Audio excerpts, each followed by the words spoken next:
from another hat.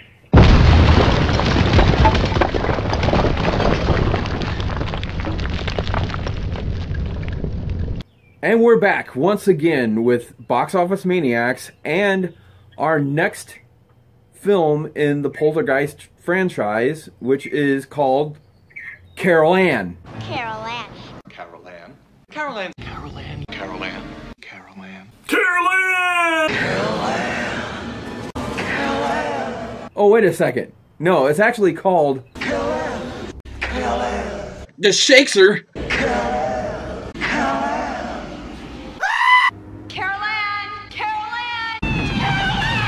But, yeah, and I can understand that. Oh, wait a second. No, it's actually called Poltergeist III. I wasn't going to get this movie, to tell you the truth, because I had heard nothing but bad things about this film. And I have never seen this movie until I actually watched it on Blu-Ray here, the Scream Factory Blu-ray that we have. And the only reason, to tell you the truth, I got this, Vince, is because I was kind of fascinated. Because everybody kept saying how bad it was. I wanted to see what they said about the movie and what extras are on this film. If it's supposed to be that bad, I was just curious about it. I was one of the ones that thought it was that bad. Out of the Poltergeist 3 films, this one, until the remake, this one was the worst one. It just is bad. Now, I think the actors in the film, or some of them anyway, like Tom Skerritt and, what's her name, Nancy Allen, his mother? Nancy Allen. Yeah, I thought they were really good, because I was a fan, especially of Tom Skerritt. I really liked him, and I still like him. I think he's a great actor, so putting him in the movie is a pretty good choice. And then, of course, you got Carol Ann in the film again, but nobody else. Her family's totally gone, and, you know, it's just her, basically. Oh, and the woman from Twin Peaks is in this, too. And Tangina. Zelda Rubinstein. I remember on the commentary for Poltergeist 2, they were talking about, one of the things that the writer was talking about was, the big thing about Poltergeist 2 was they wanted to get the family back. They wanted to get, especially Craig T. Nelson and Jo Beth Williams, to come back and play their roles again. And if that hadn't happened, that they would have to scramble and do something else. This is probably what they would have done. Hey guys! Something a little strange is going on here! And, okay, to tell you the truth here, like I said, I've never seen this movie. So I had no idea what it was about. I had no clue. I had zero idea when I went in. And I liked the first half of the film. I didn't mind it. I thought it was actually pretty good. I didn't mind the mirrors and all. I thought that was pretty cool effects that they were doing and stuff. And I was like, yeah, it's not too bad. I tell you where it got bad for me was a point where Laura Flynn Boyle, she when they went down to the art gallery and she's like, hey, I'm going to go drink beers with my friends and you're just going to leave you alone here in the house and the apartment building and I'm gone. From that point to the end, I think the whole movie was terrible. But up to that point, I actually was enjoying it. I went and saw this movie at the theaters when it came out. Oh. I didn't get to see Poltergeist 2 when it came out, but I got to see Poltergeist 3 when it came out. And my friend Robin and I, we were fans of Poltergeist, of the first one, and I think I was a little more of a fan of the second one than he was. But when it came out, I was like, yeah, Poltergeist 3 is out, dude. Let's go see Poltergeist 3. Let's go see this, dude. This was the 80s, by the way. So everybody's dudes. I convinced him to go and see it with me, and because he wasn't really into it, but I really liked the second film, so I really wanted to see this one.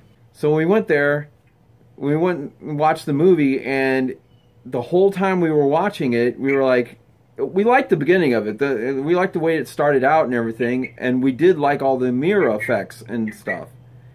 And like you said, you know, to a point, the beginning of it wasn't too bad.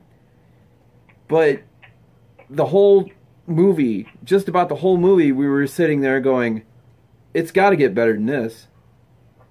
It's got to get better than this. By the time we walked out of the film, we were like, that was the worst piece of crap we'd ever seen. I'm not going to sit here and say it's the worst movie ever, because I've seen a lot worse films than this one.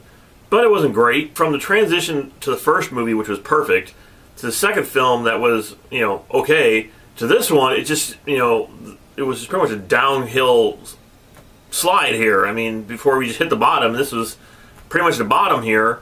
But still, like I said, being that I've never seen it, I was entertained by the movie. I didn't hate it, I guess. And to this day, I mean, watching it now, it's kind of, I have, I guess, kind of a love-hate relationship with it, because there's things I like about it. And like I said, one of those things, the biggest thing was the special effects, was all the mirror effects and the practical effects and all those things that they did with that. That was pretty ingenious. But there's a lot of things I didn't care for in the movie, and one of them being that doctor. I could not stand that guy from the moment they showed him. Yeah, I couldn't either. I didn't like him. I didn't like his acting. I didn't like him whatsoever. But apparently he was a friend of the director's, and that's why he's in the movie. And then there's that little girl in the car. I couldn't stand her. I mean, there was people in this movie I generally disliked. I didn't like any of her boyfriends in the movie, if you want to call them that. She had like 2 of them. Both of them were terrible. I didn't like either one of those guys. I thought they were horrendous. The other thing I didn't care for was what they did with Henry Cain, which is, they seemed like they were trying to make him into, because, of course, Nightmare on Elm Street and Friday the 13th and Halloween, all those films were really popular at the time in the 80s. It seemed like they were trying to make Henry Cain into a Freddy Krueger of some sort, and I didn't like that either. So let's get into the extras here, because, you know, the director talks about some of that stuff. On the first extra, we have the commentary with the director, Gary Sherman, and, of course, the dude, that's some guy that talks to him through the whole thing. And he says in the commentary that the studio wanted to bring back Cain because, you know, doing research or whatever studios do, they found out that everybody liked him in the second film, and they say, oh, well, since he was popular, we're going to bring him back. Doesn't matter if the actor's dead or not. We're just going to throw some bad makeup on somebody, and here you go. Here's Cain again. They talked about this a little bit more in some of the other extras, but the whole thing about him was that they put makeup on this other actor, this Nathan Davis, and they wanted him to look like Julian Beck from Poltergeist 2, but they didn't want him to resemble Julian Beck, so they didn't want to make it as close. They wanted to make it more Nathan Davis rather than Julian Beck, but they wanted Julian Beck back, so they had to put... It was like, wow, what a confusing set of directions to make makeup off of. So, what did you think of the commentary?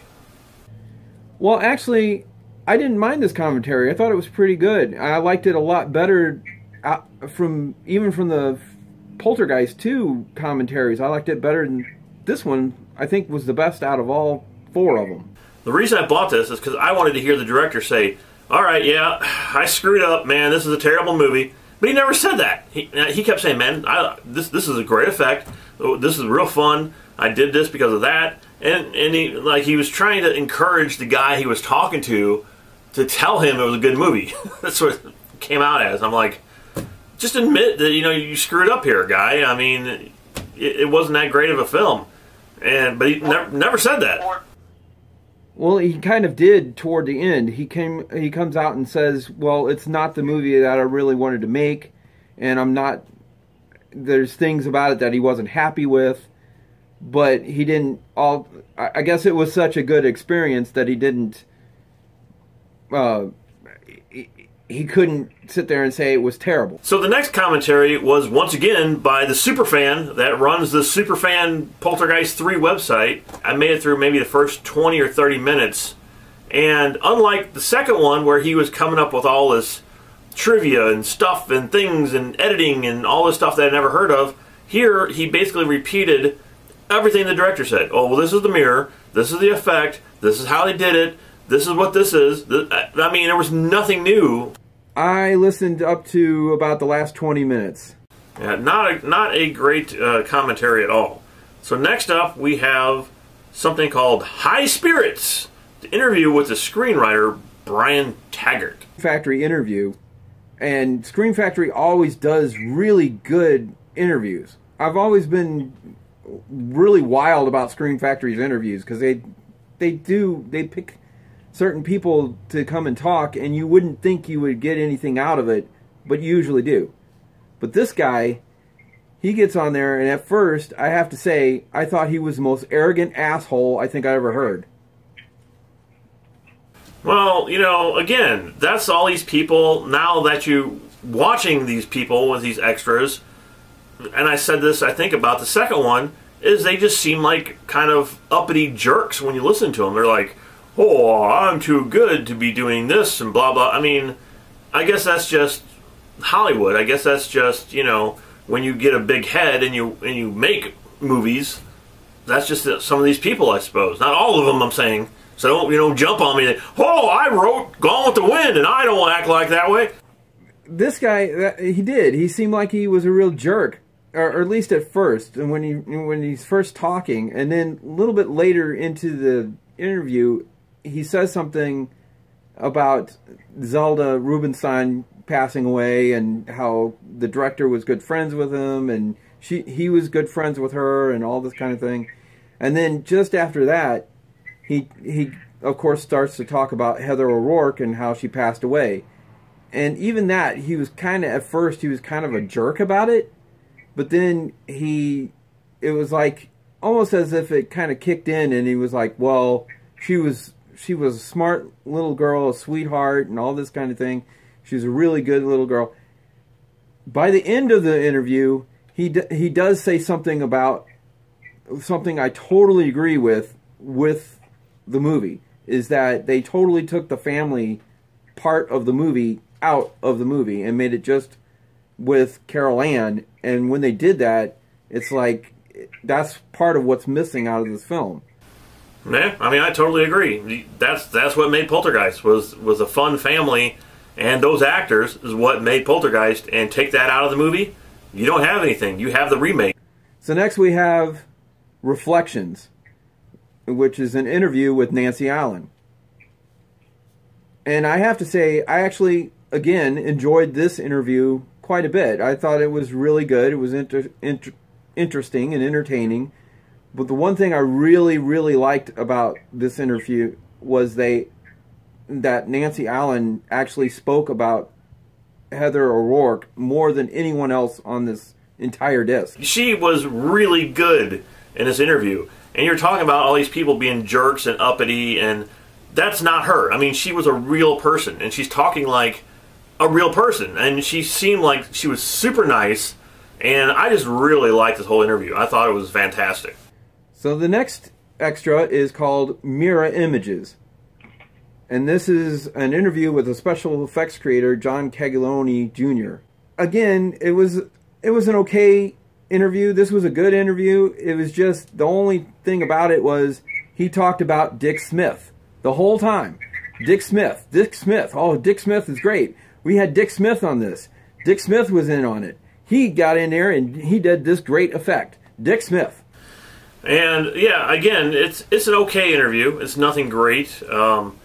There's nothing really that, again, you haven't heard from the director or heard from the other commentary guy or heard, you know, from the first interview. I mean, it's the same stuff, basically. But there is something really funny at the end of this interview, and he starts talking, I won't really spoil it, but he starts talking about a stripper. And I'm sitting there listening to that, thinking to myself, why would somebody do that? I mean... Yeah, I remember that, and I thought the same thing. I was like, why? And but the whole time he's talking about it too, he says, well, this will never make it onto the film. You know, don't put this in the interview. They put the whole thing in there. It's just ridiculous. So then we have the alternate ending, which I believe is probably the first ending that they did for this film. I think this is what the first ending was, because in this one they actually do have Carol Ann in it. And I think when they went back and reshot it, by that time they went back and reshot it, Carol Ann had passed away, And so the ending that you have in the movie is actually the second ending. Yeah, and this ending was just dumb. It was just, I think it was as dumb as the other ending that's in the movie. I mean, neither one of them were that great. Yeah, I totally agree. I thought both of them were terrible. So finally, we end the disc with a theatrical trailer, TV spots, and still gallery.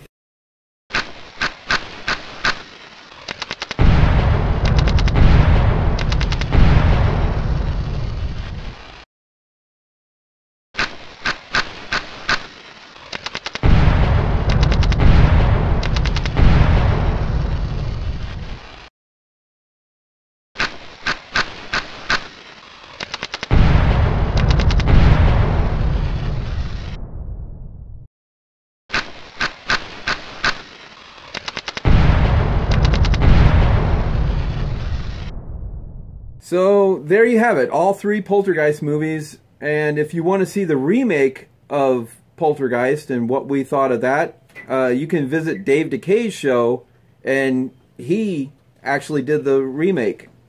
And to do all that, you need to subscribe. So hit that button down there and subscribe to us, and come back and see all the other franchises we have planned. No problem, guys. Everything's fine here. I'm okay.